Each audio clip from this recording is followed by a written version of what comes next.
আমার বন্ধুগণ, নবী করিম সাল্লাল্লাহু আলাইহি সাল্লাম যখন মক্কার লোকদেরকে, মদিনার লোকদেরকে যখন কিয়ামতের ব্যাপারে সতর্ক করতেই লাগলেন, কাফেররা রাসূলুল্লাহকে প্রশ্ন করলো, ইয়াসআলুনাকা আনিস সাআতি আইয়ানা মুরসাহা, মুহাম্মদ তুমি যে বলো কিয়ামত কায়েম হবে, তা কবে হবে, সেটা কোন দিন হবে, ওটার সময় আমাদেরকে জানিয়ে দাও।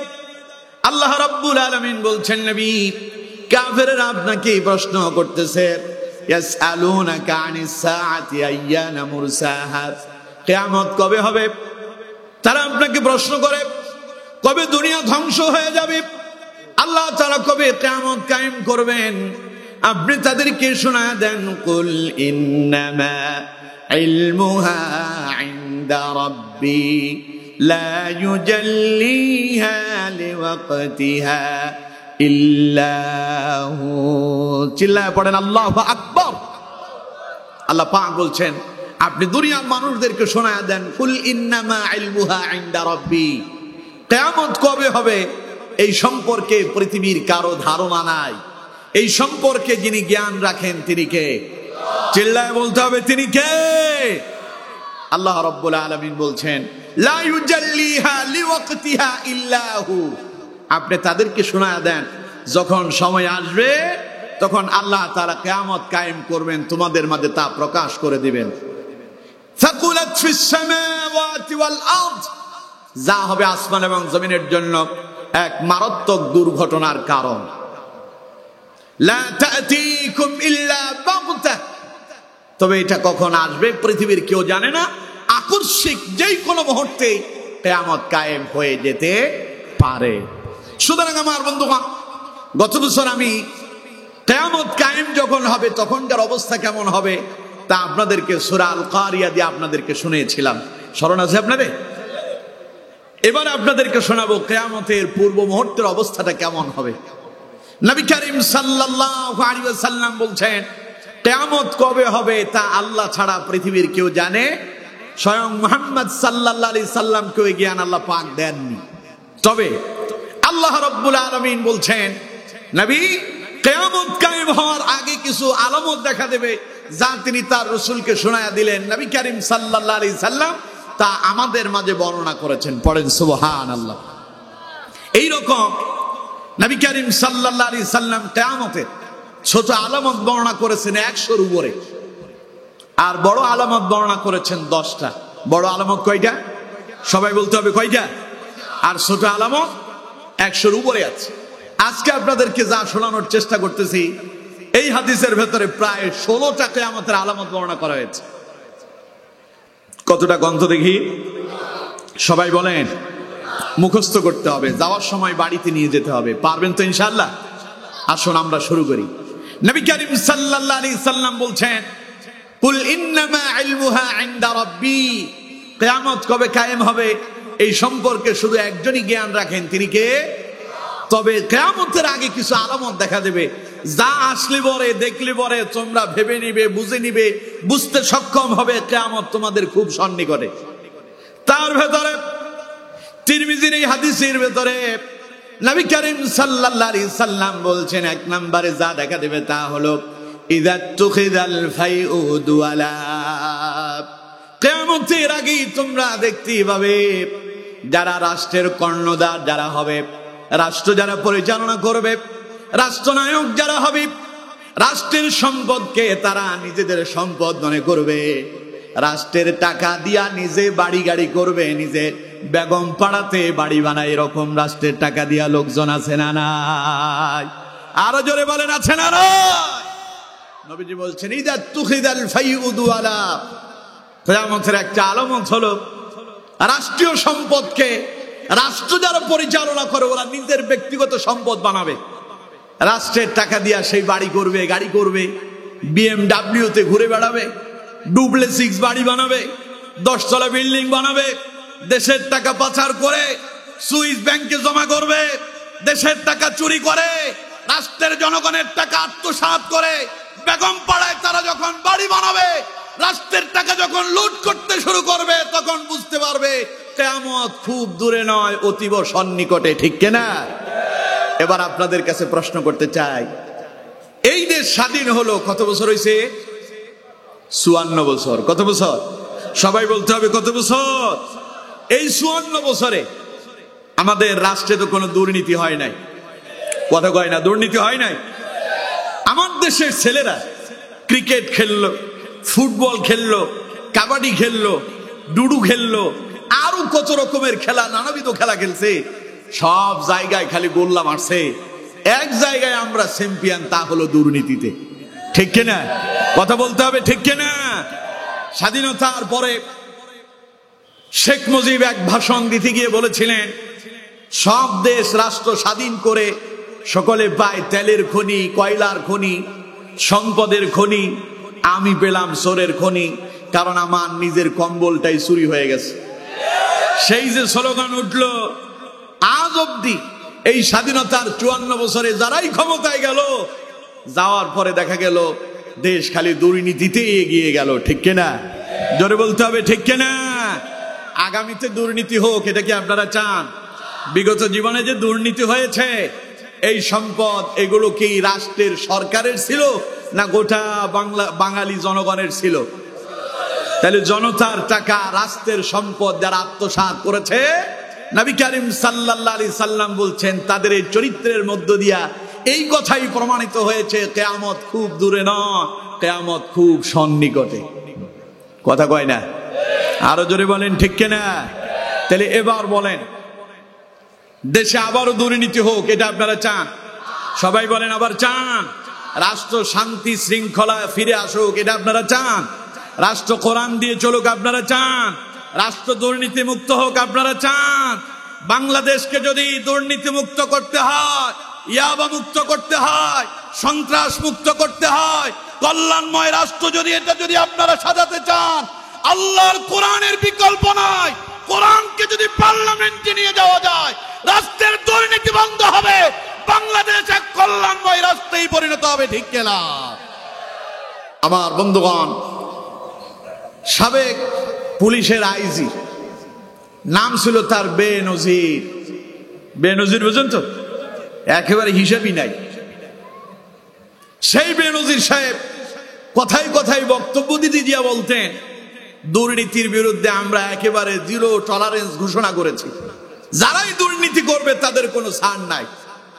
তিনি যখন রিচার্জ করলেন, দেখা গেল বাংলাদেশের সবচাইতে বেশি দুর্নীতি তিনিই করেছেন। কথা বলেন ঠিক কিনা? তার মানে ওরা সিস্টেম করে আমাদের মাথার উপরে কাঁঠাল ভেঙে খেয়েছিল, আর আমাদেরকে ওরা সাধুর গল্প শুনিয়ে রাষ্ট্রটাকে দেউলিয়া করে দিয়া ওরা এখন দেশ ছেড়ে পালিয়েছে। ঠিক কিনা? সুতরাং বন্ধুগণ, এই যদি পরিস্থিতি হয়, নবী করিম সাল্লাল্লাহু আলাইহি সাল্লাম বলছেন, অপেক্ষা করো, কিয়ামত খুব দূরে নয়, পৃথিবী ধ্বংসের ধার প্রান্তে এসেছে।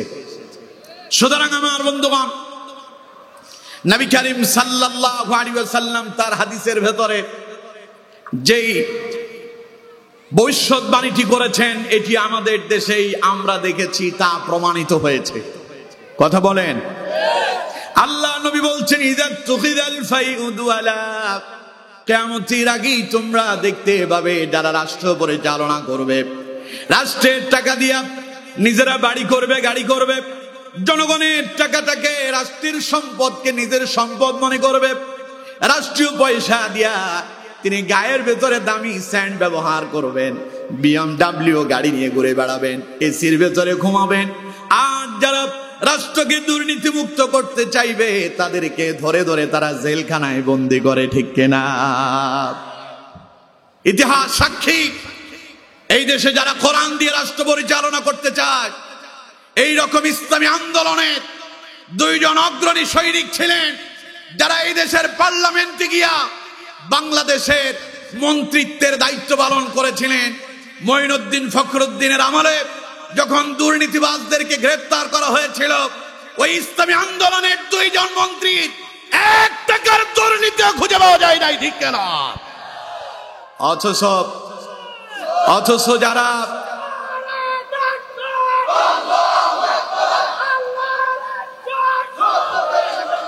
আমার বন্ধুগণ, অথচ যারা দুর্নীতি করলো, ওরা সবাই রাস্তায় ঘুরে বেড়ালো, আর যারা দুর্নীতি মুক্ত ছিল, 1 টাকার দুর্নীতি পাওয়া যায় নাই, ওদেরকে মিথ্যা মামলা দিয়া, ওদেরকে রাজাকার বানায়া দিনের পর দিন, মাসের পর মাস, বছরের পর বছর জেলখানায় বন্দী রেখে মিথ্যা নাটক সাজিয়ে ফাঁসির কাস্তে ঝোলানো হয়েছিল, ঠিক না? তার মানে বোঝা যায় তাদের মূল উদ্দেশ্য ছিল, ওরা চেয়েছিল আরো কিছুদিন ক্ষমতায় থাকবো, রাষ্ট্রের টাকা মেরে দিয়া আরো কিছু বাড়ি গাড়ি বানাবো, ঠিক কিনা? তবে এই দেশের জনতা বলে, বহু দেখেছি দেয়ালে ফিট থেকে গেছে, আর সম্ভব নয়। আল্লাহ কয়, এবার পেছন থেকে আমি একটু ধাক্কা দেব, সামনে এগিয়ে যাও। সুবহানাল্লাহ খান।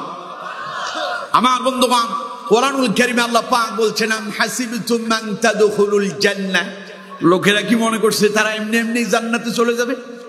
ওয়ালাম্মা ইয়াতিকুম মাসালুল লাযীনা খালাউ মিন ক্বাবলিকুম মাসাতুহুমুল বাসাউ ওয়াদ-দাররাউ ওয়া যুলজিলু। অথচ এখনো পর্যন্ত তারা তাদের পূর্ববর্তীদের অবস্থায় উপনীত হয়নি। তাদের পূর্বে যারা এসেছিল তাদের উপর এমন ভাবে জুলুম অত্যাচার নেমে এসেছিল, মাসাতুহুমুল বাসাউ ওয়াদ-দাররাউ ওয়া যুলজিলু, তাদের শরীরের ভেতরে কম্পন ধরে গিয়েছিল, এমন বিপদের সম্মুখীন হয়েছিল, জালেমরা তাদের উপর এমন ভাবে চওড়াও হয়েছিল। তৎকালীন সময়ের নবীরা এবং নবীদের অনুসারীরা তখন এই কথা বলতে বাধ্য হয়েছেন, হাত্তা ইয়াকুলার রাসূল ওয়াল্লাযীনা আমানু মাআহু মাতা নাসরুল্লাহ। নবীরা এবং নবীদের অনুসারীরা এই কথা বলতে বাধ্য হয়েছেন, হায় হায় শেষ হয়ে গেলাম, মরে গেলাম, পাকড়াও হয়ে গেলাম, জীবন শেষ হয়ে যাচ্ছে, কখন আল্লাহর সাহায্য আসবে? আল্লাহ রাব্বুল আলামিন তখন তার নবীদেরকে এবং তৎকালীন সময় নবীদের অনুসারীদেরকে সান্ত্বনা দিয়ে বললেন, আলা ইন্না নাসরাল্লাহি করিব, অপেক্ষা করো, টেনশন করবে না, হতাশ হয়ে যাবে না, অপেক্ষা করো, আল্লাহর সাহায্য অতীব নিকটবর্তী। আল্লাহ যদি সাহায্য করেন ইসলামের বিজয় এসে যায়, ঠিক কিনা? সুতরাং আমার বন্ধুগণ, তৎকালীন সময় মূসা আলাইহিস সালাম যখন কালেমার দাওয়াত দিল, ফেরাউন মূসার বিরুদ্ধে লেগে গেল। মূসা আলাইহিস সালাম তার অনুসারী নিয়ে সমুদ্রের দ্বার ভাঙতে গিয়ে যখন দাঁড়ালেন, তার অনুসারীরা বলল, মূসা আমরা তো পাকড়াও হয়ে গেলাম, ধরা পড়ে গেলাম। মূসা আলাইহিস সালাম তখন তাদেরকে বললেন, ওয়াকালা মূসা ইয়া কওমি ইন কুনতুম আমানতুম বিল্লাহি ফাআলাইহি তাওয়াক্কালু ইন কুনতুম মুসলিমিন। পড়েন আল্লাহু আকবার। মূসা আলাইহিস সালাম বললেন, হে আমার অনুসারীরা, ভয় পেও না, ঘাবড়িয়ে যেও না, টেনশন করো না, তোমরা যদি আল্লাহর উপরে ঈমান এনে থাকো তাহলে এই মুহূর্তে তোমাদের দায়িত্ব হলো তোমরা আল্লাহর উপরে ভরসা করো। ইন কুনতুম মুসলিমিন, মুসলমানরা বিপদে আর মুসিবতে ভরসা করবেন কার উপরে? আপনারা কার উপরে করেন? চিল্লায় বলেন, কার উপরে করেন? মূসা আলাইহিস সালামের অনুসারীরা মূসা আলাইহিস সালামরে বললেন, মূসা আমরা তো ধরা পড়ে গেছি, সামনে সমুদ্র, লোহিত সাগর, আর পেছন দিকে আছে শত্রু বাহিনী, ফেরাউনের সৈন্য সেনারা অস্ত্র শস্ত্র নিয়ে চলে আসছে। এই মুহূর্তে তো আমাদের মৃত্যু ছাড়া দ্বিতীয় আর কোনো পথ খোলা নেই। এখন যদি সমুদ্রে ঝাঁপিয়ে পড়ি, ডুবে ছুবে মরতে হবে। আর যদি পেছনে ফিরে যায়, সেনাবাহিনী, শত্রু বাহিনী, ফেরাউনের অনুসারীদের হাতে আমাদেরকে নিহত হওয়া ছাড়া, মৃত্যুবরণ করা ছাড়া আমাদের জন্য দ্বিতীয় আর কোনো পথ খোলা নাই। মূসা আলাইহিস সালাম বললেন, না, ঘাবড়িয়ে যেও না, হতাশ হয়ো না, টেনশন করো না, অপেক্ষা করো, ধৈর্য ধারণ করো, আল্লাহর উপরে ভরসা করো। ইন কুনতুম মুসলিমিন, যদি তোমরা মুসলমান হও। মূসার অনুসারীরা কি জবাব দিল? মূসা আলাইহিস সালামের অনুসারীরা তখন জবাব দিলেন, ফাকালু আলাল্লাহি তাওয়াক্কালনা রব্বানা লা তাজআলনা ফিতনাতাল লিল কওমিয যালিমিন। মূসা আলাইহিস সালামের অনুসারীরা বললেন, মূসা টেনশন করবেন না, আমরা আমাদের মনিব আল্লাহর উপরে ভরসা করলাম, তিনি আজ আমাদের জন্য যথেষ্ট হয়ে যাবেন। মুসা আলাইহিস সালামের অনুসারে আবার আল্লাহর দরবারে দোয়া করে নিল, রব্বানা লা তাজআলনা ফিতনাতাল লিল কওমিজ জালিমিন। হে আমাদের রব, আপনি জালেম সম্প্রদায়ের হাতে, এই ফেরাউনের হাতে আমাদের কি ছেড়ে দেবেন না, দয়া করে আপনি আমাদের জন্য আশ্রয়ের ব্যবস্থা করে দেন। আল্লাহ রাব্বুল আলামিন এমন এক জায়গায় মুসা এবং তার অনুসারীদেরকে সাহায্য করলেন, যখন মুসা এবং তার অনুসারীরা বলতে বাধ্য হলো, মাতা নাসরুল্লাহ, কখন আল্লাহর সাহায্য আসবে। আল্লাহ পাক বলেন, অপেক্ষা করো, আলা ইন্না নাসরাল্লাহি কারীব, আল্লাহর সাহায্য অতীব নিকটবর্তী। পেছনে শত্রু বাহিনী, সামনে সমুদ্র, মৃত্যু ছাড়া আর কোনো পথ নাই। এমন অবস্থায় আল্লাহ রাব্বুল আলামিন চাইলে তার বান্দাকে বিপদ থেকে বাঁচাতে পারে কি পারে না? আল্লাহ রাব্বুল আলামিন বললেন, মুসা তোমার হাতে কি? মুসা আলাইহিস সালাম বললেন, ক্বালা হিয়া আসাই, এটা একটা লাঠি। আল্লাহ রাব্বুল আলামিন বললেন, তাহলে আর দেরি কেন, মুসা এই লাঠি দিয়ে মাটিতে আঘাত করো। মুসা আলাইহিস সালাম লাঠি দিয়ে মাটিতে আঘাত করলেন। ওই সমুদ্রের মাঝপথে একটা দুইটা রাস্তা নয়, 12টা রাস্তা যিনি খুলে দিলেন তিনি কে? আরো জোরে বলতে হবে, তিনি কে? চতুর্দিকে যখন আমাদের দেশেও সব রাস্তা আমাদের জন্য বন্ধ হয়ে গেল, যেই বাংলাদেশে কোরআনের কথা বলতে অনুমতি লাগতো না, শেষ পর্যন্ত কোরআনের কথা বলতে জালেমদের থেকে অনুমতিও নিতে হয়েছিল, ঠিক কিনা? আরো জোরে বলতে হবে, ঠিক কিনা? আমি তো এই ময়দানে এবার সব মনে হয় 5 বার এলাম, জানি না আমার ভুল হচ্ছে কিনা, হ্যাঁ 4 বার অথবা 5 বারই হবে। এই 4-5 বার মাহফিলে ওঠার আগে মাহফিল কমিটি আমাকে বারবার বলতেন, মাসুম সাহেব আপনি তো এলাকার মানুষ, প্রেক্ষাপট ভালো না, খালি ফোন আসতেছে, আপনি একটু হিসাব নিকাশ করে কথা বললেন, কারণ মাহফিল শেষ পর্যন্ত ধরে রাখতে হবে। ওই জালেমদের কারণে কোরআনের হক কথা পর্যন্ত আমরা বলতে পারি নাই, ঠিক কিনা? জোরে বলতে হবে, ঠিক কিনা? ওরা যখন চতুর্দিকে আমাদের গলা চেপে ধরছিল, কোরআনের মঞ্চগুলোতে আলেমদের সামনে থেকে মাইক্রোফোন কেড়ে নিল, আমাদের কোরআনের পাখি, যিনি জীবনের 50 বছর আল্লাহর কোরআনের দাওয়াত দিলেন, যার কোরআনের আলোচনা শুনে হাজারের অধিক মুসলিম কালেমা পড়ে মুসলমান হলো, বেঈমান আল্লাহওয়ালাতে পরিণত হলো, বেনামাজি নামাজিওয়ালা হলো, সন্ত্রাস ভালো মানুষে রূপান্তরিত হলো। আমাদের সেই কোরআনের পাখি আল্লামা সাঈদীকে পর্যন্ত তারা ছেড়ে দেয় নাই, ঠিক কিনা? ওরা আল্লামা সাঈদীকে মিথ্যা মামলা দিয়া জেলখানায় বন্দী করে 13টি বছর নির্যাতনার নিপীড়নের মধ্য দিয়া তাকে মৃত্যুর করে ঢেলে দিল। অবশেষে অপচিকিৎসা দিয়া অসুস্থতার নাটক সাজিয়ে তাকে হসপিটালে নিয়ে বিষাক্ত ইনজেকশন পুশিং করে চিরতরে দুনিয়া থেকে বিদায় করেছিল, ঠিক কিনা? তাদের মূল উদ্দেশ্য ছিল ইসলামের আলোকে নিভিয়ে দেওয়া। তাদের মূল উদ্দেশ্য কি ছিল?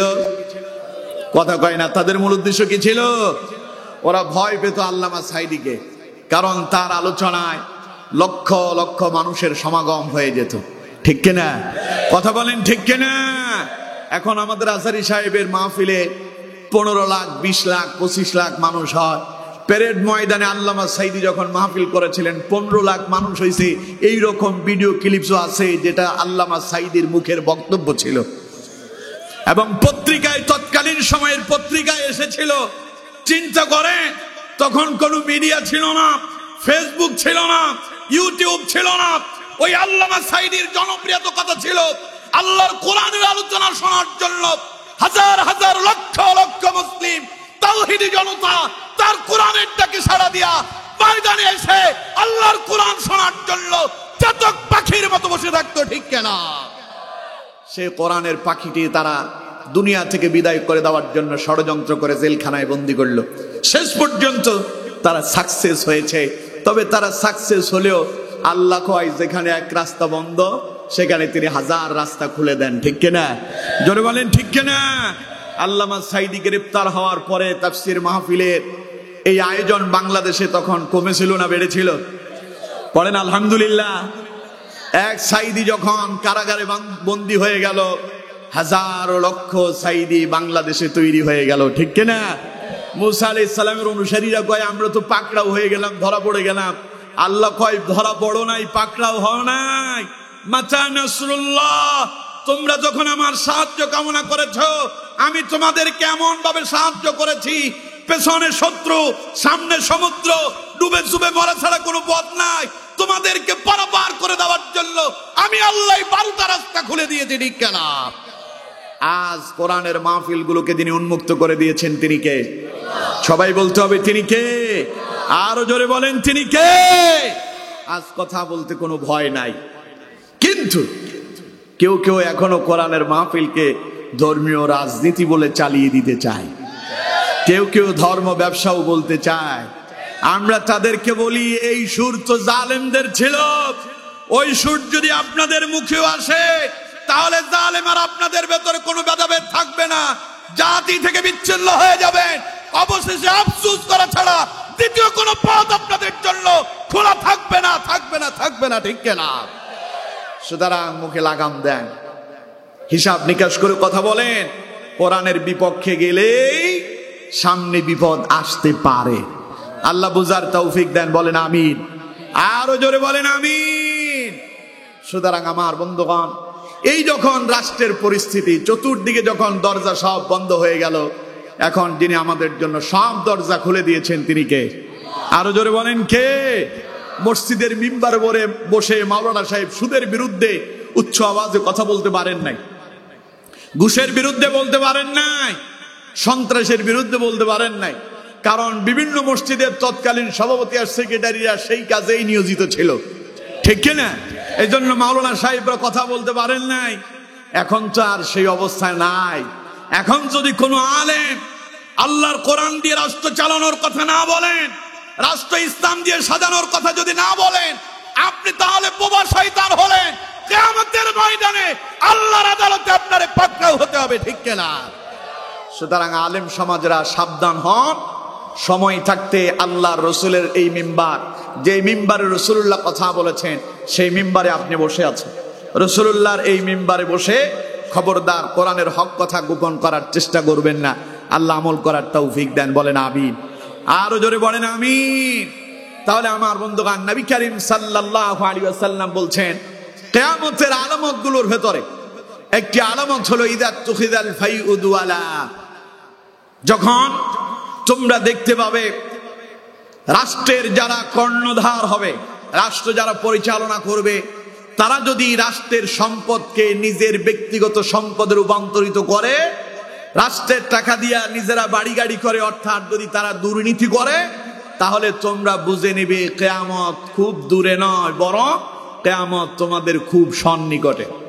এখন আপনাদেরকে প্রশ্ন করি, বাংলাদেশে যে দুর্নীতি আমরা দেখেছি, এতে কি কিয়ামত দূরে বলে মনে হচ্ছে? কথা বলতে হবে, দূরে বলে মনে হচ্ছে কি খুব কাছে? আমার বন্ধুগণ, নবী করিম সাল্লাল্লাহু আলাইহি সাল্লাম কিয়ামতের দ্বিতীয় আলামত এই হাদিসের ভেতরে বলেছেন ওয়াল আমানাতু মাগনামা। নবী করিম সাল্লাল্লাহু আলাইহি সাল্লাম বলেন কিয়ামতের আগে আরো একটা আলামত তোমরা দেখতে পাবে, মানুষের আমানতগুলো খেয়ানত করা হবে। আমানতের যখন খেয়ানত হতে দেখতে পাবে, বুঝে নেবে কিয়ামত খুব দূরে নয়, বরং কিয়ামত খুব সন্নিকটে। এবার কোন তো দেখি বাংলাদেশে আমানতের খেয়ানত আছে না নাই? সিদরপুরেও আছে না নাই? দাগনভূঞাতে আছে না নাই? আমার বন্ধুগণ, সিদরপুরের একজন মানুষ, গরিব মানুষ, তার কিছু জমি জমা আছে, যদিও তেমন পয়সা গড়ি নাই, কিছু জমি আছে। এরকম লোক আমাদের দেশে আছে না নাই? জমিন আছে, চাষ করে খায়, কিন্তু টাকা পয়সা তেমন একটা নাই। তো ঘরের ভেতরে নিজের জায়গা জমিনের আপনার কাগজপত্র, দলিল পত্র রাখাটা নিজে নিরাপদ মনে করতেছিল না। তাই এলাকার একজন মেম্বার অথবা একজন সম্মানিত গণ্যমান্য ব্যক্তিকে বিশ্বাস করে তার কাছে তার এই দলিলটা হস্তান্তর করেছে, আপনার কাছে এটা রাখেন, এটা আপনার কাছে আমানত, এটা আমি যখন চাই আমাকে ফিরাইয়া দিবেন। যার কাছে রাখা হয়েছে তিনি সেটাকে সিস্টেম করিয়া ওইটা নিয়ে একটা জাল কবলা বানাইয়া নিজের নামে করে নেয়। এইরকম শয়তানও আমাদের দাগনভূঞাতে আছে না নাই? আরো জোরে বলতে হবে, আছে না নাই? এমন যখন শুরু হবে, নবী করিম সাল্লাল্লাহু আলাইহি ওয়াসাল্লাম বলছেন তাহলে তোমরা বুঝে নাও কিয়ামত তোমাদের খুব সন্নিকটে। আরেকটা উদাহরণ দিলে বুঝতে আপনাদের আরো সুবিধা হবে। ব্যাংকে আপনারা টাকা জমা করেন না? ব্যাংকে আপনাদের টাকা আছে না? আমার সঙ্গে কথা বলতে হবে। ব্যাংকে টাকা আছে না আপনাদের? তাহলে ব্যাংকের কাছে আপনার টাকাটা কি? আমানত। ব্যাংকের কাছে আপনার টাকা, আপনি চাইলেই ব্যাংক আপনার টাকা আপনারে ফেরত দিতে হবে, এটাই হলো কথা। কিন্তু আমার বন্ধুগণ, যখন ওই স্বৈরাচারেরা দেশ ছেড়ে চলে গেল, আজ আমাদের দেশের ব্যাংকগুলো দেউলিয়া, টাকা পয়সা নাই, সব তারা নিয়ে গেল। তার মানে আমানতের খেয়ানত হলো। কি হয়েছে গন্ধ? 4টা ব্যাংক, আমি কোন ব্যাংকের নাম বলতে চাই না, 4টা ব্যাংক অলরেডি দেউলিয়া হয়েছে। দাগন ভূঁইয়ার কয়েকজন মানুষ আমারে বললেন যে হুজুর, ব্যাংকে গেলাম, চেক নিয়ে টাকা দেয় না। আমি বললাম যে ওই ব্যাংকে আপনার কত আছে? কয় 10 লাখ। আমি বললাম যে আপনি বলেন 1 লাখ দেওয়ার জন্য। কয় যে 1 লাখের কথা বলছি, তাও দেয় না। বলছি যে অন্তত হাত খরচটা যেন চলে, 50,000 দেন, মাসিকটা যেন চালাইতে পারি, তাও দিচ্ছে না। তাহলে এবার কন্ত দেখি, এটা কি আমানতের সংরক্ষণ হইল না আমানতের খেয়ানত হইল? সবাই বলতে হবে সংরক্ষণ হয়েছে না খেয়ানত হয়েছে? তাহলে রাসূল কারীম সাল্লাল্লাহু আলাইহি সাল্লাম বলছেন, ওয়াল আমানাতু মাগনামা। কিয়ামতের আরেকটা নিদর্শন হলো, যখন দেখবে আমানতের খেয়ানত হচ্ছে, বুঝে নিবে কিয়ামত খুব সন্নিকটে। আমার বন্ধুগণ, আল্লাহর পক্ষ থেকে বান্দার জন্য সবচেয়ে বড় আমানত যেটা, তার নাম হচ্ছে কোরআন। তার নাম কি? আরো জোরে বলতে হবে কি? কোরআন থেকে শুনুন, আল্লাহ পাক বলছেন, ইন্না আরাদনাল আমানাতা আলাস সামাওয়াতি ওয়াল আরদ ওয়াল জিবালি ফাআবাইনা আন ইয়াহমিলনাহা ওয়া আশফাকনা মিনহা ওয়া হামালাহাল ইনসান। চিল্লায় পড়েন আল্লাহু আকবার। আমার বন্ধুগণ, আল্লাহ পাক বলছেন, ইন্না আরাদনাল আমানাতা আলাস সামাওয়াতি ওয়াল আরদ ওয়াল জিবাল। আল্লাহ রাব্বুল আলামিন বলছেন, আমি এই কোরআনকে আমানত রাখতে চেয়েছিলাম আলাস সামাওয়াত, আসমানের কাছে, ওয়াল আরদ, জমিনের কাছে, ওয়াল জিবাল, এবং পাহাড়ের কাছে। তারা তিনজনই একসঙ্গেই এই কথারই জবাব দিল, ফাবাইনা আইয়াহমিলনাহা। তারা বলল, আল্লাহ আপনার এই কোরআন অত্যন্ত মূল্যবান দামি কিতাব, এই কোরআনকে আমরা কিভাবে আমানত রাখবো, না জানি কোরআনের সঙ্গে আমাদের কোনো বেয়াদবি হয়ে যায় নাকি। এই ভয়ে আসমান, জমিন এবং পাহাড় তিনটাই আল্লাহর কাছে নিজেদেরকে অপ্রস্তুত বলে ঘোষণা দিয়ে আল্লাহকে শোনায় দিল। আল্লাহ রাব্বুল আলামিন বলছেন, এবার আমি মানুষের কাছে এই কোরআন দিতে চাইলাম। আল্লাহ রাব্বুল আলামিন বলছেন, ফাআবাইনা আন ইয়াহমিলনাহা ওয়া আশফাকনা মিনহা ওয়া হামালাহাল ইনসান। এই কোরআন যখন আমি মানুষদেরকে দিতে চাইলাম, মানুষেরা নিজেরাই নিজ আগ্রহ দিয়া এই কোরআনটাকে তারা তাদের নিজেদের কাঁধে তুলে নিল। পড়েন আল্লাহু আকবার। আরো জোরে পড়েন আল্লাহু আকবার। এবার বলেন, এই কোরআনের এক নাম হচ্ছে সংবিধান। কোরআনের এক নাম কি? আরো জোরে বলেন কি? অর্থাৎ এই কোরআন সেই কিতাব যা দিয়া গোটা জীবন চালাতে হয়। আপনার ব্যক্তিগত জীবন, পারিবারিক জীবন, সামাজিক জীবন, রাষ্ট্রীয় জীবন, সবকিছু কিভাবে পরিচালনা হবে কোরআনে আছে না নাই? আরো জোরে বলতে হবে, আছে না নাই? এই জন্য কোরআনকে বলা হয় কমপ্লিট কোড অফ লাইফ। এটি হলো পরিপূর্ণ জীবন ব্যবস্থার একটি নাম। সুবহানাল্লাহ। গোটা জীবন পরিচালনা করার জন্য কোরআনটাই যথেষ্ট। দুনিয়ায় কল্যাণ পাওয়ার জন্য, পরকালে মুক্তি পাওয়ার জন্য কোরআনকে যদি নিজের জীবনে যদি ধারণ করতে পারেন, কোরআনের আলোতে আলোকিত হয়ে দুনিয়াও কল্যাণ পাবেন, পরকালে জাহান্নাম থেকে মুক্তি পেয়ে জান্নাতের মেহমান হবেন। সুবহানাল্লাহ। সুতরাং আমার বন্ধুগণ, সেই জান্নাতের মেহমান হতে কারা কারা চান? 2 হাত তুলে আল্লাহরে দেখান। লিল্লাহি তাকবীর, লিল্লাহি তাকবীর। আল্লাহ তাআলা আমাদের হাতগুলো কবুল করেন। পড়েন আমিন। আরো জোরে পড়েন আমিন। এবার আপনাদেরকে জিজ্ঞাসা করি, কোরআন দিয়ে কি আমাদের সবার জীবন চলে? কথা কয় না। কোরআন দিয়ে আমাদের সবার জীবন চলে? কোরআন দিয়ে আমাদের সমাজ চলে? কোরআন দিয়ে আমাদের রাষ্ট্র চলে? তার মানে কোরআন যে আল্লাহ আমাদের কাছে আমানত রেখেছেন, যে উদ্দেশ্যে দিয়েছেন, সে আমানতের খেয়ানত আমরা করতেছি। কথা বলেন না কে? আর কোরআন দিয়ে রাষ্ট্র পরিচালনা করার কথা বললে কেউ বলে মৌলবাদদের উত্থান হচ্ছে। ওরা বলে মৌলবাদদের এই উত্থান হতে দেওয়া যাবে না। ওনারা আশা করেন দাদা বাবুরা এই কাজ করতে দেবে না।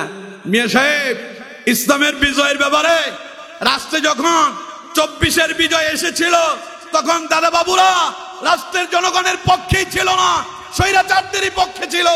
এরপরেও তারা ওই স্বৈরাচারদেরকে বিজয় করতে পারে নাই, ঠিক কিনা? সুতরাং কোরআনের বিজয়ের জন্য দাদা বাবুদের প্রয়োজন নাই। কথা বলে না কেন? কোরআনের বিজয়ের জন্য কার সাহায্যের প্রয়োজন? চিল্লায় বলেন কার? আল্লাহ যদি সাহায্য করে আগামীর বাংলাদেশ যদি কোরআনের হয়, এটা আমাদের কোনো অসুবিধা আছে? জোরে বলতে হবে, কোনো অসুবিধা আছে? তবে আপনি ঘরে বসে দোয়া মুনাজাত করবেন আর বলবেন যে রাষ্ট্র কোরআন দিয়ে সাজুক, চাইলে কিন্তু কাম হবে না। কোরআন দিয়ে রাষ্ট্রটারে সাজানোর জন্য নবী করিম সাল্লাল্লাহু আলাইহি ওয়াসাল্লাম তিনি যেমন জিহাদের ময়দানে অস্ত্র ধারণ করেছেন, এবং নবী করিম সাল্লাল্লাহু আলাইহি ওয়াসাল্লাম যেমন কোরআনের আদর্শ বাস্তবায়ন করার জন্য নবী করিম সাল্লাল্লাহু আলাইহি সাল্লাম যেমন রাজপথে এসেছেন, ঠিক তেমনি ভাবে কোরআনের আদর্শ বাস্তবায়ন করার জন্য আমাদের প্রত্যেককে কাঁধে কাঁধ মিলায়া, হাতে হাত মিলায়া কোরআনের পক্ষ অবলম্বন করে আমাদের প্রত্যেককে কোরআনের পথেই জীবন পরিচালনা করতে হবে, ঠিক কিনা? তা যদি আমরা করতে পারি, নিজেও কোরআনের আলোতে আলোকিত হতে পারবো, সমাজকেও কোরআনের আলোতে আলোকিত করতে পারবো, রাষ্ট্রও কোরআনের আলোতে আলোকিত হবে। সব জায়গায় যদি কোরআন দিয়ে চলে, আমানতের সংরক্ষণ হবে। আর যদি সব জায়গা যদি কোরআন দিয়ে না চলে, বুঝতে হবে আমানতের খেয়ানত হচ্ছে। আর আমানতের খেয়ানত যদি হয়, নবী করিম সাল্লাল্লাহু আলাইহি ওয়াসাল্লাম বলছেন ওয়াল আমানাতু মাগনামা, কিয়ামতের আরেকটি আলামত হলো কিয়ামতের আগে আমানতের খেয়ানত হবে। এখন আপনাদেরকে প্রশ্ন করি, আমার দেশে আমানতের সংরক্ষণ বেশি হচ্ছে না খেয়ানত বেশি হচ্ছে? সবাই বলেন নাই তো, আমানতের সংরক্ষণ বেশি হচ্ছে না খেয়ানত বেশি হচ্ছে? তার মানে বুঝে নেন কিয়ামত অনেক দূরে না, খুব সন্নিকটে। কয়টা গেল? সবাই বলেন কয়টা? 3 নাম্বার শুনুন, নবী করিম সাল্লাল্লাহু আলাইহি সাল্লাম বলছেন কিয়ামতের আরেকটি আলামত হলো যাকাত মাগরামা। কিয়ামতের আগে আরেকটি আলামত দেখা দেবে, লোকেরা যাকাত আদায় করবেই না, বরং যাকাতকে তারা জরিমানা মনে করবে। ও মনে করবে আমার পয়সা, আমার টাকা আমি কেন দান করব? আমার মনে চাইলে আমি দেব, কেন আমি শতকরা 2.5% হারে আমি কেন যাকাত দিতে যাব? এটা তো আমার উপরে জোর জবরদস্তি করা হচ্ছে। সুতরাং লোকেরা যখন যাকাত দেওয়ার ব্যাপারে কৃপণতা করবে, যাকাতকে যখন অস্বীকার করবে, নবী করিম সাল্লাল্লাহু আলাইহি সাল্লাম বলেন অপেক্ষা করো, তখনই কিয়ামত তোমাদের খুব সন্নিকটে এসে যাবে। কথা কার? আল্লাহর রাসূলের কথা কার? আরো জোরে বলতে হবে, কথা কার? এখন আমার দেশে যাকাত কি সঠিকভাবে আদায় হয়? সবাই বলতে হবে, যাকাত সঠিকভাবে আদায় হয়? যাকাত দেয় শাড়ি দিয়া, লুঙ্গি দিয়া। এমন এক শাড়ি দেওয়া হয়েছে, যেই শাড়ি যদি তার বউরে দেয়, যেই লোকে শাড়ি দিয়া যাকাত দিল, ওর বউ বলবে যে এটা দিয়া তো আমি আমার ঘরের নেকড়ার কাজ অর্থাৎ সালার কাজও করি না, ঠিক কিনা? ফেনীর ভাষা কয় সালাতেনা। কোনটা না? সালাতেনা, যেটা দিয়া হাড়ি পাতিল ধরে। বউ বলবে এই দিয়া তো আমার হাড়ি পাতিল আমি ধরি না। এমন শাড়ি নিয়ে আসছিস, তোর কপালে ছাতার বিটা, বউ তার সংসার থুইয়া চলে যাবে বাপের বাড়ি, ঠিক কিনা? অথচ আমার দেশে যাকাত দেওয়া হয় এইরকম নিম্নমানের, অল্প পয়সায় কেনা, যেই কাপড়ের কোনো মানই নাই, এমন কাপড় দিয়ে যাকাত দেয়। বুঝতে হবে এগুলো যখন আমাদের দেশে চলছে, নবী করিম সাল্লাল্লাহু আলাইহি সাল্লাম বলছেন তাহলে অপেক্ষা করো, কিয়ামত খুব দূরে নয়, বরং কিয়ামত তোমাদের খুব সন্নিকটে। আমার বন্ধুগণ, এবার আপনাদেরকে প্রশ্ন করি, আমাদের দেশে যাকাতের সঠিক বন্টন কি আছে? সবাই বলেন, যাকাতের সঠিক বন্টন আছে? বাংলাদেশে যদি সঠিকভাবে যদি যাকাতের বন্টন যদি হতো, তাহলে রাষ্ট্র বহু আগে আরো উন্নতি সাধন করত, ঠিক কিনা? আমার বন্ধুগণ, সুতরাং যাকাতের সঠিক বন্টন নাই, এর দ্বারা বোঝা যায় কিয়ামত খুব দূরে নয়, খুব কাছেই এসেছে। এই গেল কয়টা? সবাই বলেন কয়টা? বললাম না হাতে আমার সময় কম, এই জন্য দীর্ঘ লম্বা সময় এগুলোর আমি বিস্তারিত আলোচনা করতে পারবো না। 4 নম্বরে ঢুকে যাই। নবী করিম সাল্লাল্লাহু আলাইহি সাল্লাম বলছেন কিয়ামতের 4 নম্বর আলামত হলো ওয়াতুল্লিমা লিগাইরিদ্দিন। কিয়ামতের আগে তোমরা দেখতে পাবে ধর্ম বহির্ভূত শিক্ষা দেওয়া হচ্ছে, অর্থাৎ ইসলাম যা বলে তার উল্টোটা শেখানো হয়। এমন পরিবেশ পরিস্থিতি যদি দেখতে পাও, বুঝে নেবে কিয়ামত অনেক দূরে নয়, বরং কিয়ামত খুব সন্নিকটে।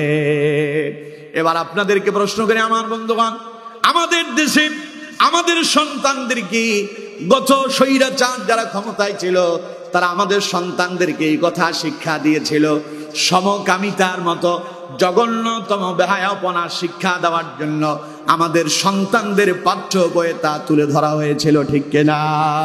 জোরে বলেন ঠিক কিনা? শরীফ চাইলে শরীফা হইতে পারে, রহিম চাইলে রহিমা হয়ে যাবে, করিম চাইলে নিজেরে করিমা মনে করতে পারে। তার মানে পুরুষে পুরুষে জানা বেবিচার করতে পারবে, নারীতে নারীতে জানা বেবিচার হবে। তাদের এগুলো আমরা দেখেছি বাংলাদেশে বিভিন্ন জায়গায়। আমাদের নোয়াখালীর এক মেয়ে টাঙ্গাইলের এক ছেলে এক মেয়ের কাছে গিয়া দুইজন নাকি বিবাহ করছিল। এই ঘটনা মনে আপনারা শোনেন নাই? কতক্ষণ না কেন শোনেন নাই? এই শিক্ষা দেওয়া হয়েছিল বিগত সরকারে যারা ছিল, তারা ধর্ম বহির্ভূত শিক্ষা দেওয়া হয়েছে। যেই অপরাধের কারণে লূত জাতিকে আল্লাহ পাক আসমানি গজব দিয়া শেষ করেছেন, এমন ধর্ম বহির্ভূত শিক্ষা আমাদের সন্তানদেরকে দেওয়া হয়েছিল, ঠিক কিনা? আবার পাঠ্য বই ঢুকায় দেওয়া হয়েছে মানুষ নাকি আসছে বানর থেকে। নাউজুবিল্লাহ বলেন না? আমি আপনাদেরকে প্রশ্ন করি, মানুষ কি বানর থেকে আসছে?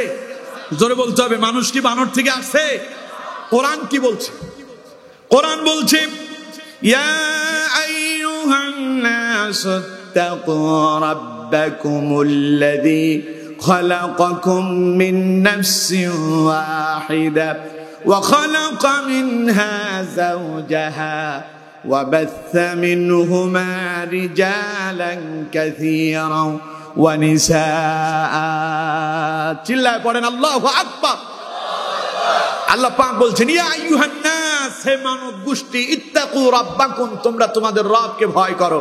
কারণ আল্লাযী খালাকাকুম, তিনি তোমাদেরকে সৃষ্টি করেছেন, মিন নাফসিন ওয়াহিদা, একটি মাত্র আত্মা হতে, ওয়া খালাকা মিনহা যাওজাহা, তার থেকে সৃষ্টি করা হয়েছিল তার স্ত্রীকে।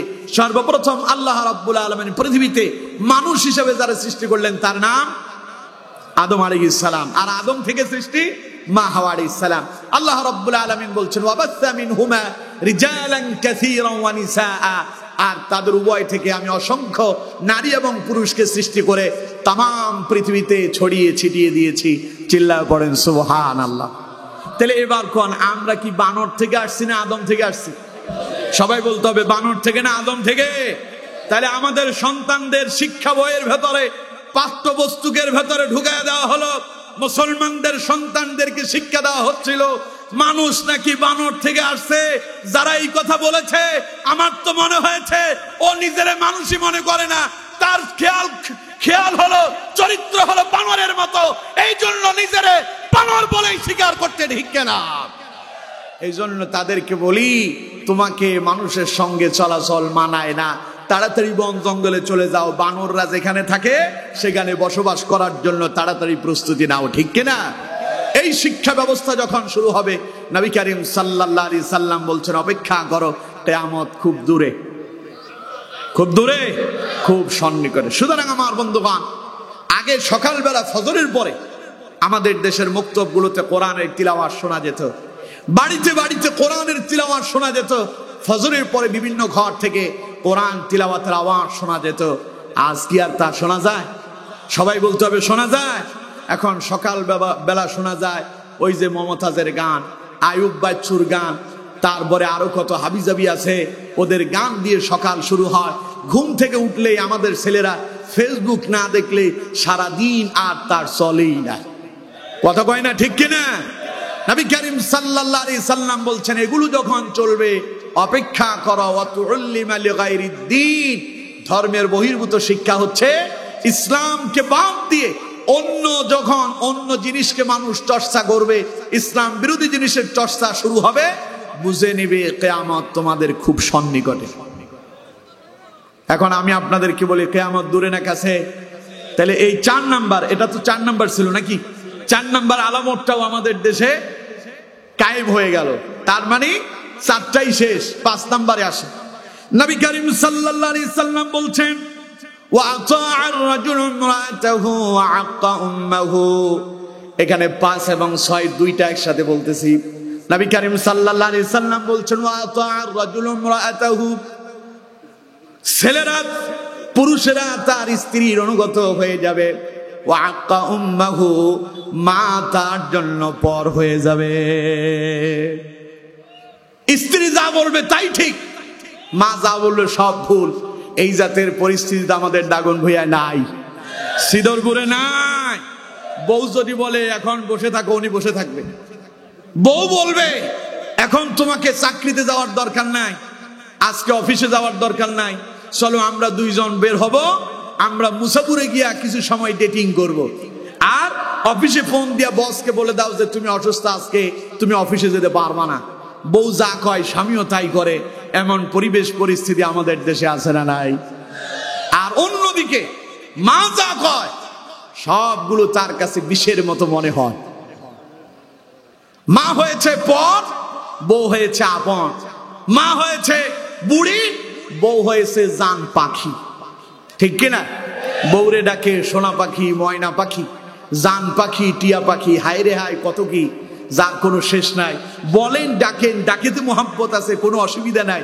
কিন্তু মারে ডাকে বুড়ি, শাশুড়িরে ডাকে আম্মু জান। ঠিক কিনা? জোরে বলেন ঠিক কিনা? শাশুড়ির আম্মু জান বলেন, তাতে আমার কোনো অসুবিধা নাই। বউরে জান পাখি, পরাণ পাখি, যা মনে চাই তা বলেন, ওতে মোহাব্বত বাড়বে, কোনো অসুবিধা নাই। কিন্তু মাকে যদি দূরে ঠেলে দেন, অপেক্ষা করেন জাহান্নাম আপনার জন্য অপেক্ষমান। কথা বলেন ঠিক কিনা? আরো জোরে বলতে হবে ঠিক কিনা? এখন মা থাকে বৃদ্ধাশ্রমে আর বউ থাকে এসির নিচে। মা বাবার নামে ব্যাংক অ্যাকাউন্টে কোনো টাকা আসে না, বউয়ের নামে তিনি অ্যাকাউন্ট খুলছে। কারণ বউ কয় তোমার মা বাবার অ্যাকাউন্টে যদি টাকা পাঠাও তাহলে তুমি এসে দেখবা কিছুই নাই, আমার বিশ্বাস করো, আমার নামে অ্যাকাউন্টটা খুলে দাও। বউকে বিশ্বাস করে বউয়ের নামে যখন অ্যাকাউন্ট খুলছে, আসার আগে বউ আরেকজনের সঙ্গে ভাগছে। এরকম ঘটনা আছে না নাই? আমাদের আজকের মাহফিলে তো মায়েরা শুনতেছেন আমাদের আলোচনা, নাকি? পাশে মহিলাদের প্যান্ডেল আছে না? আমার মিসেসও সেখানে আছে, পড়েন আলহামদুলিল্লাহ। মিসেস বলে যে আপনি মাহফিলে যান, আমারে নেন না। আমি বললাম যে আজকে একটু চলে ওয়াজ, আজকে আপনারেও শোনাবো। আমার বন্ধুগণ, সুতরাং অনেক শাশুড়ি এবং বৌমার ভেতরে একটু দূরত্ব আছে না নাই? আরো জোরে বলেন আছে না নাই? শাশুড়ি মাঝে মধ্যে বউদের সাথে এমন কিছু ব্যবহার করে যার কারণে বউয়ের শত্রু হয়ে যায়। ঠিক কিনা? আবার কিছু বৌমা আছে এমন, শাশুড়ির সঙ্গে এমন কিছু ব্যবহার করে যাতে শাশুড়ি তার বিরুদ্ধে যেতে বাধ্য হয়ে যায়। ঠিক কিনা? কারণ ওই যে স্বামী টাকা পাঠালো, ব্যাংক থেকে টাকা উঠে দিয়ে যায়, তিনি আর সময় মতো ফিরে আসেন না, সারাদিন চলে যায়, বাড়িতে এলো না। শাশুড়ি জিজ্ঞাসা করে বৌমা তুমি কোথায় গেছো? কই ব্যাংকে গেলাম। তো এত সময় কেন লাগলো? আজকে ব্যাংকে বিশাল জ্যাম, তো তাই একটু সময় বেশি লাগছে। আসলে কিন্তু ঘটনা তা ছিল না। ব্যাংক থেকে টাকা উঠানোর পরে সামনে একজন তার বয়ফ্রেন্ড ছিল, ওর সাথে তার কিছু কিছু ক্রিয়ার পরকিয়া চলছিল। পরকিয়া করতে করতে দুইজন মিলে একসাথে পরকিয়ায় লিপ্ত হয়ে দাগন ভূঁইয়া ছেড়ে সেখান থেকে ফেরিতে গিয়া আড্ডায় আর মজমায় বসেছিল। ঠিক কিনা? এখন শাশুড়ি জিজ্ঞাসা করছে আর শাশুড়ি হয়ে গেল তার শত্রু। ঠিক কিনা? আরো জোরে বলেন ঠিক কিনা? আবার কিছু কিছু শাশুড়ি আছে এমন, নিজের মেয়েদেরকে মনে করে যে খুব আপন। নিজের মেয়ের হাত থেকে একটা গ্লাস পড়ে ভেঙে গেল, তখন মেয়ে আফসোস করতেছে, হায় রে হায় আমার হাত থেকে গ্লাসটা পড়ে ভেঙে গেল। এই কথা বলে যখন আফসোস করে, মা তখন সান্ত্বনা দিয়ে বলে আরে এত টেনশন করিস কেন, তোর ভাইয়ের কি পয়সার অভাব আছে? একটা ভাঙলে আরেকটা আসবে, কোনো অসুবিধা নাই। একই গ্লাস যখন বউয়ের হাত থেকে পড়ে ভাঙে, বৌমার হাত থেকে পড়ে ভাঙছে, তখন শাশুড়ি আইসা বৌমারে বলতেছে দেখা চলতে পারিস না, তোর বাপের টাকা দিয়ে আনছিস নাকি? তোর বাপ কয়টা গ্লাস কিনে দিছে? ঠিক কিনা? এখন বৌমা তখন চিন্তা করে মা আমারে এই ভাষা ব্যবহার করলো গে, তখন দুইজনের ভেতরে শত্রুতা এসে যায়। বউ এবং শাশুড়ি এখানে যারা আছেন, আপনাদেরকে বলছি, আপনার মেয়ে যেমন আপনার কাছে আপন, আপনার বৌমাও আপনার কাছে তেমনই আপন। নিজের মেয়েটারে যেইভাবে ভালোবাসেন, বৌমাকেও সেইভাবেই ভালোবাসেন। দেখবেন আপনাদের ভেতরে মা এবং সন্তানের মতো সম্পর্ক গড়ে উঠবে, শাশুড়ি আর বৌমার ভেতরে কোনো ঝগড়া বিভেদ থাকবে না। ঠিক কিনা? জোরে বলেন ঠিক কিনা? খালি একটু বুঝা শোনার দূরত্ব, আর কি। বুঝা শোনাটা ঠিক হয়ে গেলে সব পরিবার ঠিক হয়ে যায়। আমার বন্ধুগণ, নবী করিম সাল্লাল্লাহু আলাইহি সাল্লাম বলছেন, ওয়া আতাআর রাজুলু ইমরাআতাহু ওয়া আক্কা উম্মাহু। কিয়ামতের আগে 5 নাম্বার এবং 6 নাম্বার আলামত দুইটা একসাথে দেখা যাবে। তা হলো, ঘরের ভেতরে স্ত্রী হবে পুরুষের আপন, স্ত্রী যা বলবে স্বামী তাই করবে। মা হবে, তারপর মায়ের কথা শুনলেই তার শরীরে আগুন লাগবে। এমন পরিবেশ পরিস্থিতি আমাদের দাগন ভূঁইয়াতে প্রায় প্রতিটা সমাজেই আছে না নাই? এমন বিচার কত যে করতে হয় এলাকার মেম্বারদেরকে, পঞ্চায়েতদেরকে, তার কোনো হিসাবই নাই। এরকম বহু অভিযোগ আমাদের কাছেও আসে। সুতরাং ওই সমস্ত যুবকদেরকে বলছি, স্ত্রী পায়া মারে ভুলে যেও না। স্ত্রীর যতটুকু অধিকার আছে তা তোমার আদায় করতে হবে। তুমি তোমার স্ত্রীর বিপক্ষে যাও, তা আমি বলি না। স্ত্রীর জান বলে ডাকো, পাখি বলে ডাকো, প্রাণ বলে ডাকো, যা মনে চাই তাই ডাকো, যেভাবে স্ত্রীর খুশি করা যায় তাই বলো, তাতে দুইজনের ভেতরে ভালোবাসা বাড়বে, সুন্নাত আদায় হবে। ঠিক কিনা? কিন্তু মারে যদি বুড়ি বলো, রাসূলুল্লাহ বলছেন, রাগিমা আনফুহু, রাগিমা আনফুহু, রাগিমা আনফুহু।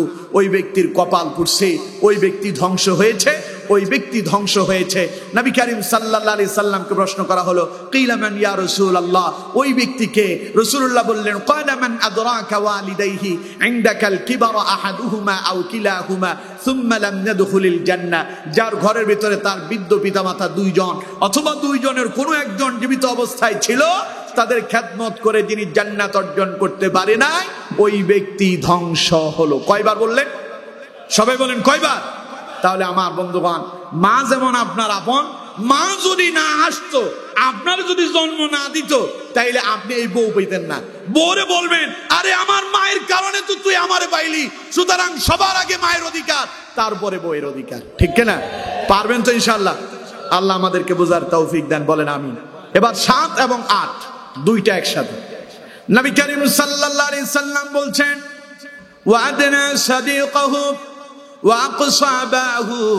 রাসূলুল্লাহ বলেছেন, কিয়ামতের এই হাদিসের ভেতরে 7 এবং 8 নাম্বার আলামত নবীজি বললেন, ওয়া'আদনা সাদিকাহু, ছোট ছোট ছেলেদের বন্ধু বেশি হবে, ওয়া আকসাবাহু, তারা তাদের বন্ধুকে আপন করে নিবে, আর তার বাবাকে তারা ডুবে ঠেলে দেবে। এখন আমার দেশের ছেলেদের বন্ধু কম না বেশি? জোরে বলেন, কম না বেশি? আবার ওদের আবার নামও আছে, কিশোর গ্যাং। কি গ্যাং? সবাই বলে না কি গ্যাং? আবার এগুলো সবাই একসাথ হয়ে প্ল্যান করে আগামী রাত কার গাছের নারিকেল পেড়ে খাবে। ঠিক কিনা?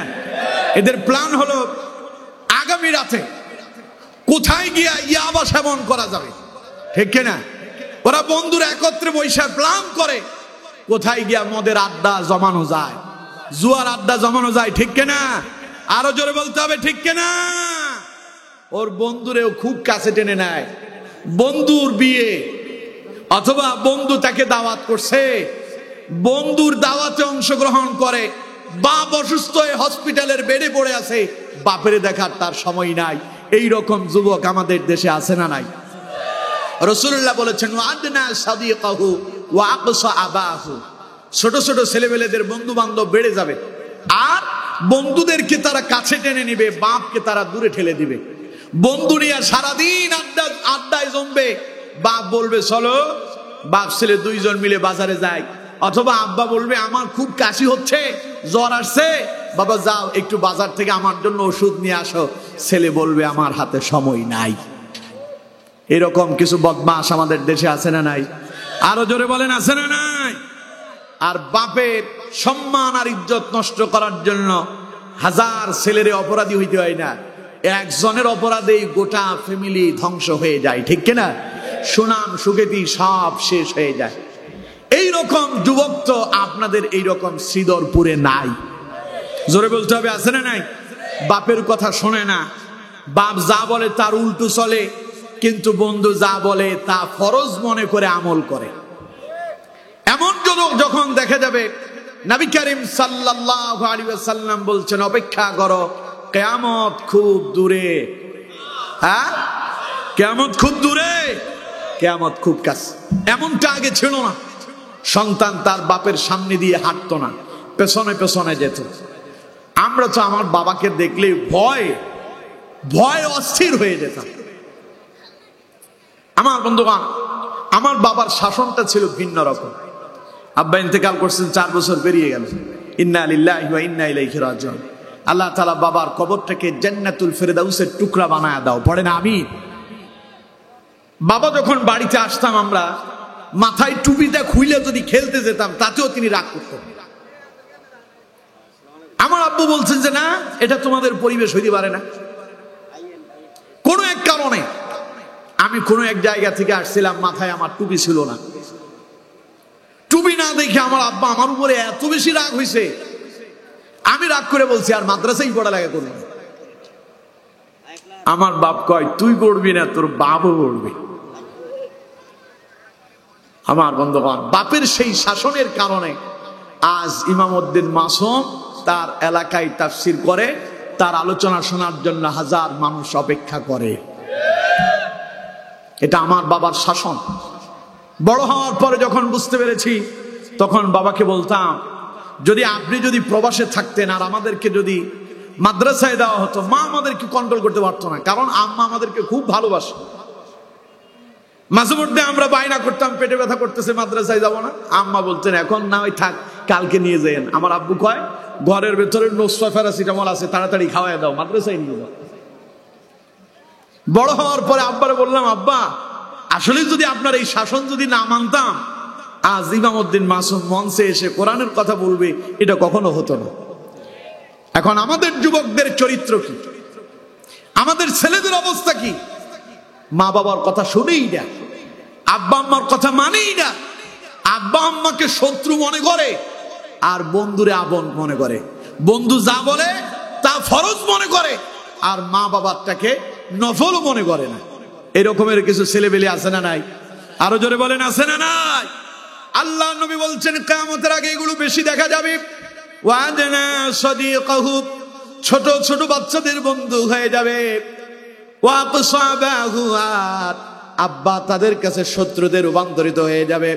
বাবাকে তারা দূরে ঠেলে দেবে আর বন্ধুদেরকে তারা কাছে টেনে নেবে। বন্ধুর জন্য সময় পাওয়া যাবে, অসুস্থ আব্বাকে হসপিটালে নেওয়ার জন্য সন্তানের সময় পাওয়া যায় না। এইরকম আমাদের দেশে ছেলেবেলে আছে না নাই? এমন অবস্থা যখন দেখা যাবে, রাসূলুল্লাহ বলছেন কিয়ামত খুব সন্নিকটে। বুঝে নাও, কিয়ামত তোমাদের ধার প্রান্তে আসতেছে। এইগুলো কয়টা? 8টা। কয়টা গেল? 8টা। এবার 9 নাম্বারটা শোনেন। আল্লাহ নবী বলছেন ওয়াযহারাতিল আসওয়াতু ফিল মাসাজিদ। কিয়ামতের 9 নাম্বার আলামত হলো মসজিদগুলোতে হট্টগোল বেঁধে যাবে। আগে যখন মসজিদে যেতেন, মসজিদে গেলে লেখা থাকতো মসজিদে দুনিয়াবি কথা বলা হারাম, এমন কথা লেখা ছিল, ঠিক কিনা? যদিও এই কথাটা ঠিক নয়, কারণ নবী করিম সাল্লাল্লাহু আলাইহি সাল্লাম মসজিদে বসেই তিনি দুনিয়ার বিচার কাজ ফয়সালা করেছিলেন, ঠিক কিনা? কথাটা লেখার দরকার ছিল মসজিদে অপ্রাসঙ্গিক অপ্রয়োজনীয় কথা বলা হারাম, যেটার কোনো প্রয়োজন নাই। এমন কথা বলা কি? কথা কয় না। এমন কথা বলা কি? নিষেধ, হারাম, বলা যাবে না। নবী করিম সাল্লাল্লাহু আলাইহি সাল্লাম বলছেন ওয়াযহারাতিল আসওয়াতু ফিল মাসাজিদ। কিয়ামতের আরেকটি আলামত হলো মসজিদগুলোতে হট্টগোল বেঁধে যাবে। মাওলানা সাহেব খুতবা দেবেন, সামনের মুসল্লিরা বসে বসে কথা বলবে। খুতবা চলাকালীন কথা বলা, কাউকে ইশারাতে বাধা দেওয়াটা পর্যন্ত হারাম। রাসূলুল্লাহ বলেছেন লা সালাতা ওয়ালা কালাম। খুতবা চলাকালীন না কথা বলা যাবে, না নামাজ পড়া যাবে, কোনোটাই নাই। এই মুহূর্তে খুতবা শোনা ওয়াজিব। খুতবা শোনা কি? জোরে বলতে হবে, খুতবা শোনা কি? আপনাদের মসজিদগুলোতে খুতবা চলাকালীন তো কথা হয় না, আগের চাইতে কম না বেশি? বেশি মানি বুঝতে হবে কিয়ামতের আলামত চলছে। আগে মসজিদে সভাপতি সেক্রেটারি যাদেরকে বানানো হতো তারা ছিল নামাজি, দিনদার, ফরেজগার, ইমানদার লোকরা, যারা বেশি বেশি মসজিদে যেত। এখন মসজিদের সভাপতি সেক্রেটারি হয় কোনটা বেশি বড় নেতা, কার পাওয়ার কত বেশি, কার ক্ষমতা কত বেশি, ইয়াবার আসরে কত বেশি যেতে পারে, মদের আসরে কত বেশি মিশতে পারে, সন্ত্রাস কতটা বানাতে পারে, কয়জন মানুষকে খুন করছে, ওর পাওয়ারের উপরে ভিত্তি করে তার এই মসজিদের সভাপতি আর সেক্রেটারি বানানো হয়, ঠিক কিনা আমার বন্ধুগণ? সুতরাং নবী করিম সাল্লাল্লাহু আলাইহি সাল্লাম বলছেন ওয়া যাহারাতিল আসওয়াতু ফিল মাসাজিদ, কিয়ামতের 9 নম্বর আলামতে হাদিসের ভিতরে বলা হচ্ছে কিয়ামতের আগে মসজিদে হট্টগোল বাঁধবে, মারামারি বেজে যাবে। উনি কয় আমার সভাপতি বানানো হইল না কেন, এই কয় আমার সেক্রেটারি বানাইলো না কেন, এরকম আছে না নাই? আরো জোরে বলেন আছে না নাই? একবার ইউটিউবে একটা সংবাদ দেখলাম, এক মসজিদের সেক্রেটারি সাহেব সেক্রেটারি থাকাকালীন মসজিদে তিনি কিছু মাইক দিয়েছেন। তো এখন মসজিদের কমিটির পরিবর্তন হচ্ছে, তিনাকে সহসভাপতি করা হলো। সেক্রেটারি সাহেব সহসভাপতি হয়েছে, মনক্ষুণ্ণ হলো। মনক্ষুণ্ণ হইয়া তিনি মসজিদের মুয়াজ্জিন সাহেবকে বললেন আমার কিনে দেওয়া মাইকগুলো খুলে আমারে দিয়ে দেবেন। মুয়াজ্জিন সাহেব আসরের নামাজের সময় মাইকে আজান দেন নাই, মাইকগুলো খুলে তিনি মসজিদের বারান্দায় এনে রাখলেন। মুসল্লিরা জিজ্ঞাসা করলো ঘটনা কি, মাইক কেন নিছে, আজান কেন মাইকে দেওয়া হলো না? মুয়াজ্জিন সাহেব বললেন সেক্রেটারি সাহেব বলেছেন ওনার টাকায় এই মাইক কেনা হয়েছে, সুতরাং উনি যেহেতু সেক্রেটারির পদে নাই তিনি এখন আর মাইক দেবেন না, তার মাইক তিনি এখন নিয়ে যাবেন। এই জাতেরও কিছু লোক কমিটিতে ঢুকে খালি মাঝে মধ্যে কিছু পয়সা করিয়ে দেয়, মূল উদ্দেশ্য হলো নিজের একটু প্রভাব বিস্তার করা, ঠিক কিনা? আরো জোরে বলেন ঠিক কিনা? না হলে মসজিদ তো সভাপতি সেক্রেটারি মসজিদ চালাবে তারা, নিয়মিত মুসল্লি যারা, ঠিক কিনা?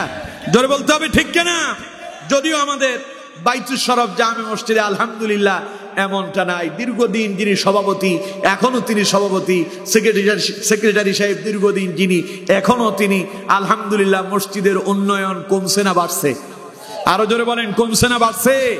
সুতরাং আলহামদুলিল্লাহ এইরকম আমাদেরকে মসজিদের কমিটি নির্বাচিত করতে হবে, তাদেরকে যারা নিজেও নামাজ পড়ে মসজিদের সাথে সম্পর্ক রাখে এমন ব্যক্তিদেরকে এই সভাপতি সেক্রেটারি বানাতে হবে। এই ছাড়া যারা আসবে ওদেরকে দিয়া খালি মসজিদের হয়তো তলা বাড়ানো যাবে, একতলা মসজিদের 5 তলা করা যেতে পারে, কিন্তু ইমানের পরিপূর্ণ বাস্তবায়ন হবে না। জোরে বলতে হবে ঠিক কিনা? তাহলে নবী করিম সাল্লাল্লাহু আলাইহি সাল্লাম বলছেন ওয়া যাহারাতিল আসওয়াত ফিল মাসাজিদ, কিয়ামতের আরেকটি আলামত হলো মসজিদের ভেতরে হট্টগোল বেঁধে যাবে, মারামারি শুরু হবে। মসজিদে ইমাম সাহেব কোরআন দিয়ে কথা বলবে, পেছনে একজন উঠে বলবে যে হুজুর খবরদার রাজনীতি করবেন না, ঠিক কিনা? জোরে বলেন ঠিক কিনা? এগুলো 16 বছর আমরা দেখছি। আল্লামা সাঈদীর ইন্তেকালের পরে শুধু সাঈদী সাহেবের জন্য দোয়াতে মুনাজাতে তার কথা বলেছেন বলে তার চাকরি গিয়েছে, জেলখানায় বন্দী হতে হয়েছে, এমন ইতিহাস ফেনীতে নাই। ফেনীতে আছে না নাই? সুতরাং আমার বন্ধুগণ রাসূলুল্লাহ বলছেন কিয়ামতের আগে এগুলো হবে, আর এগুলো হলেই বুঝতে হবে কিয়ামত খুব দূরে। হ্যাঁ, তাহলে এবার বলেন কিয়ামত দূরে না খুব কাছে? এই গেল কয়টা? 9টা। 10 নাম্বার, আজকের প্রধান মুফাসসির আমাদের খুব কাছাকাছি আছেন, পড়েন আলহামদুলিল্লাহ। আরো জোরে পড়েন আলহামদুলিল্লাহ। তাইলে আমারও সময় পুরে আসতেছে, আমারও সময় কি পুরে আসতেছে। খুব তাড়াতাড়ি তিনি মঞ্চে আসবেন ইনশাআল্লাহ। পড়েন ইনশাআল্লাহ। আমার বন্ধুগণ, প্রিয় ভাই সাহেব, নবী করিম সাল্লাল্লাহু আলাইহি সাল্লাম বলছেন কিয়ামতের 9 নাম্বার আলামত হলো ওয়া যাহারাতিল আসওয়াতু ফিল মাসাজিদ, মসজিদগুলোতে হট্টগোল বেঁধে যাবে। 10 নাম্বার আলামত শুনুন, নবীজি বলেছেন ওয়াসাদাল কাবিলাতা ফাসিকুহুম ওয়া কানা যাঈমুল কওমি আরযালাহুম। 10 এবং 11 দুইটা একসাথে বলে দেয়। নবী করিম সাল্লাল্লাহু আলাইহি সাল্লাম বলছেন ওয়াসাদাল কাবিলাতা ফাসিকুহুম, কিয়ামতের 10 নাম্বার আলামত হলো যারা সমাজের কর্ণধার হবে, সমাজের নেতা যারা হবে, রাষ্ট্রের নেতা যারা হবে, নবীজি বলেছেন তারা হবে অযোগ্য। তারা কি হবে? অযোগ্য। বুঝেন তো? মানে যেই কাজ চালানোর যোগ্যতা যার নাই, ওই কাজ যদি সেই করে তারে অযোগ্য বলে। এবার আমি আপনাদেরকে প্রশ্ন করি, বিগত 16 বছরে আমাদের দেশের পার্লামেন্টে এমন কিছু লোক ঢুকছিল যারা যাত্রাপালার নর্তকী ছিল, ঠিক কিনা? জোরে বলেন ঠিক কিনা? যারা খেলার ময়দানের প্লেয়ার ছিল। ও তো খেলা সম্পর্কে ভালো জানে, ও তো গান সম্পর্কে ভালো জানে। ওরে যখন নিয়ে আসা হলো রাষ্ট্র পরিচালনার জন্য পার্লামেন্টে দাঁড়ায় তিনি গান গায়। নাউজুবিল্লাহ বলেন না? পার্লামেন্ট কি গান গাওয়ার জায়গা? কথা কয় না পার্লামেন্ট গান শোনানোর জায়গা? আরে পার্লামেন্ট তো হলো যেখানে জনতার সম্পর্কে রাষ্ট্রের উন্নয়ন নিয়ে কথা হবে। সেই রাষ্ট্রকে তারা নাট্যমঞ্চ বানিয়েছিল, ঠিক কিনা? নবীজি বলেছেন ওয়াসাদাল কবিলাতা ফাসিকুহুম, কিয়ামতের আরেকটি আলামত হলো কিয়ামতের আগে রাষ্ট্রনেতা যারা হবে, রাষ্ট্রনায়ক যারা হবে অপদর্থ হবে। আবার রাষ্ট্রনায়ক যেটা গান করতো ও আবার কয় ও নাকি সিয়াসিত্তার মুহাদ্দিস, ঠিক কিনা? কয় বুখারী তিরমিজি আবু দাউদ মুসলিম যা আছে সব পারি, সব পড়া আছে, সব পড়া থাইকানি ফাইটটা যায় গান গাইছে। কথা কয় না কে? এত কিছু জানার পরে এই গান কারো মুখ দিয়ে আসে? জোরে বলেন আসে? সুতরাং বোঝা যায় ওদের কাছে কোরআন সুন্নাহর কোনো জ্ঞান ছিল না। ওরা আমাদের রাষ্ট্রটাকেও নাট্যমঞ্চ বানানোর চেষ্টা করেছিল, ঠিক কিনা? কেউ কেউ এখন বাংলাদেশের একজন খেলোয়াড়ের জন্য তাদের পরাণ খুব কাঁদে। বাংলাদেশের নাম্বার 1 প্লেয়ার ছিল সে এক সময়, নাম তার সাকিব আল হাসান। যতদিন খেলার মাঠে ছিল ততদিন সব ঠিকই ছিল, রাজনীতিতে আইসা সব নষ্ট করলো, ঠিক কিনা? এখন যখন তারে রাষ্ট্রে ঢুকতে বাধা দেওয়া হচ্ছে, এখন কেউ কেউ বলতেছে ও তো খেলোয়াড়, ওর বিরুদ্ধে কেন এমনটা করা হচ্ছে? যখন সেই খেলোয়াড়ে থাকা অবস্থায় নির্বাচনে এলো তখন তো এমন কথা আপনার মুখ দিয়ে বের হয় নাই। তখন যখন সে নির্বাচনে এলো আপনিও তখন তারে নিয়ে ভোট দিয়েছেন। আমাদের উনি কয় যে ও বলে আমি কোনো বক্তব্য দিতে পারি না, আমি তারে বলছি সাকিব তুমি তো ছক্কা মারতে পারো, খালি ছক্কা মারলেই হবে। রাষ্ট্র চালাবে ছক্কা মাইরা? কথা কয় না রাষ্ট্র চালাবে ছক্কা মাইরা? এই কথা যারা বলে তারাই অযোগ্য। পেঁয়াজ নাই, পেঁয়াজের দাম বেড়ে গেল, কয় যে পেঁয়াজ ছাড়াও রান্না হয়। মরিচের দাম বাড়ছে, কয় যে আগে যখন কম দামে থাকে তখন কিনা ফ্রিজে রেখে দেন, দাম বাড়লে ভিজায়া তা দিয়ে চালায় আনেন। গরুর গোশতের দাম যখন বাড়ছে তখন ঘোষণা দিল কাঁঠাল দিয়া আপনারা রান্না করে খেতে পারেন। যদিও কথা অনেক, আর একটা কথাও বলবো না, যেহেতু রাত অনেক হয়েছে, আপনারা কষ্ট করে বসে আছেন, হুজুর চলে আসছেন। যা বলেছি তার উপরে আল্লাহ পাক আমাকে এবং আপনাদের সকলকে বাস্তব জীবনে আমল করার তৌফিক দান করুন। আর জোরে বলুন আমিন। রাস্তায় যারা আছেন একজনও দাঁড়িয়ে থাকবেন না, সবাই প্যান্ডেলে এসে বসে যান, কিছু সময় কোরআনের জন্য ব্যয় করুন। আল্লাহ তাআলা সকলকে কবুল আর মঞ্জুর করুন। পরিশেষে আপনাদের সকলের সুস্বাস্থ্য এবং দীর্ঘায়ু কামনা করছি। আমার কোনো কথায় যদি ভুল হয়ে যায় আল্লাহ তাআলা আপনাদের অন্তর থেকে সমস্ত ভুলগুলো মুছে দিন। সঠিক প্রত্যেকটা কথার উপরে আমাকে এবং আপনাদের সকলকে বাস্তব জীবনে আমল করার তৌফিক দান করুন।